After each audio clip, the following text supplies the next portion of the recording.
silenciosa y en ruina, donde guardo un botín de caricias con espinas, verdades para mentir y sueños de sueños y una puerta que abrir para viajar a la deriva dentro de mí.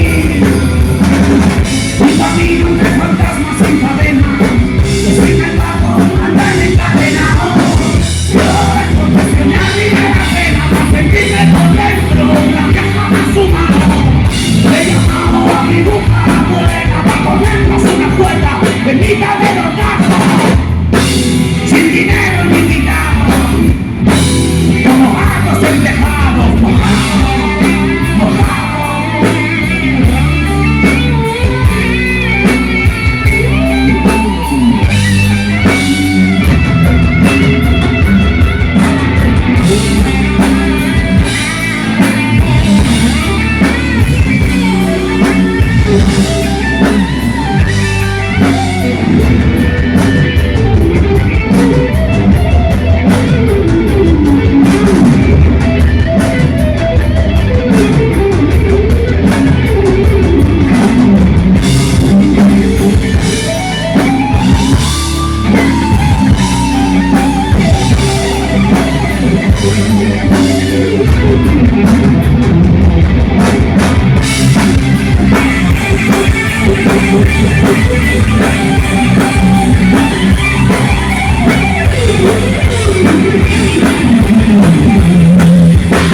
La pura limpió mi alma con saliva de su boca.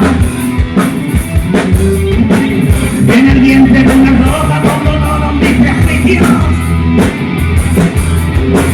He quedado de madrugada sola con mi memoria. A ver quién aguanta más al borde del precipicio. Y me voy de cruces contra la nostalgia. Huye la magia y lo balanzo en el silencio de mis ojos. Le pido al nervio que empuje hacia afuera mi rejalia. Un martillo que me cubre, que me apodera. Que me cubre, que toda mi alma y mi camino entre fantasmas sin cadena, que sin embargo andan encadenados. Yo me confesé en la primera pena, sentirme por dentro, la viaja más humano. He llamado a mi bruja, para meterme entre sus alas y ponernos ahogados. Los pecados que nos dé la gana, los pecados que nos dé la gana.